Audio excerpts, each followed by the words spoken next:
ఎబోలాపై రాష్ట్ర ప్రభుత్వం అప్రమత్తమైంది. అన్ని జిల్లాలకు ప్రత్యేక ఆదేశాలు జారీ చేసింది. మరింత సమాచారం మా ప్రతినిధి శ్రీనివాస్ మోహన్ అడిగి తెలుసుకుందాం.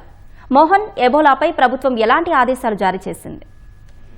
అశ్విని, ఎబోలా వైరస్ వ్యాప్తి కేసులను సమర్థంగా ఎదుర్కొనేందుకు వైద్య ఆరోగ్య శాఖ ప్రణాళిక రూపొందించడం జరిగింది. ఆఫ్రికాలోని కాంగో, ఉగాండా దేశాల్లో ఎబోలా వ్యాసాల తీవ్రత రోజు రోజుకు పెరుగుతున్న నేపథ్యంలో ఆయా దేశాల నుంచి రాష్ట్రంలో ముఖ్యంగా విశాఖపట్నం గానీ, తిరుపతి గానీ, విజయవాడ ఇంటర్నేషనల్ ఎయిర్పోర్ట్ ద్వారా వచ్చే ప్రయాణికులు, ముఖ్యంగా పర్యాటకుల తాలూకా ట్రావెల్ హిస్టరీ ఆధారంగా వైరస్ నిర్ధారణ పరీక్షలు చేయాలని చెప్పి ఎయిర్పోర్ట్ అథారిటీకి, అలాగే జిల్లా వైద్య శాఖ అధికారులు కూడా సమన్వయంగా వ్యవహరించాలని వైద్య ఆరోగ్య శాఖ మంత్రి సత్యకుమార్ యాదవ్ ఒక ప్రకటన జారీ చేయడం జరిగింది.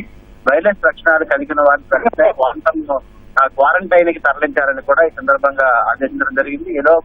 ఏదైతే ఎబోలా వైరస్ పీడిత దేశాల నుంచి దేశంలోకి వచ్చే ప్రయాణికుల వివరాలను కేంద్ర ప్రభుత్వం ఎప్పటికప్పుడు నిశ్చితంగా చర్చిస్తుంది. దానికి సంబంధించి అలాగే అంతర్జాతీయ విమానాశ్రయాల ద్వారా నగరంలోని టీచింగ్ హాస్పిటల్లో కూడా ప్రత్యేకమైనటువంటి ఐసోలేషన్ వార్డు 15 పడకల చొప్పున ఏర్పాటు చేసి అవసరమైన అన్ని చర్యలు తీసుకోవాలని కూడా ప్రభుత్వం సూచించడం జరిగింది.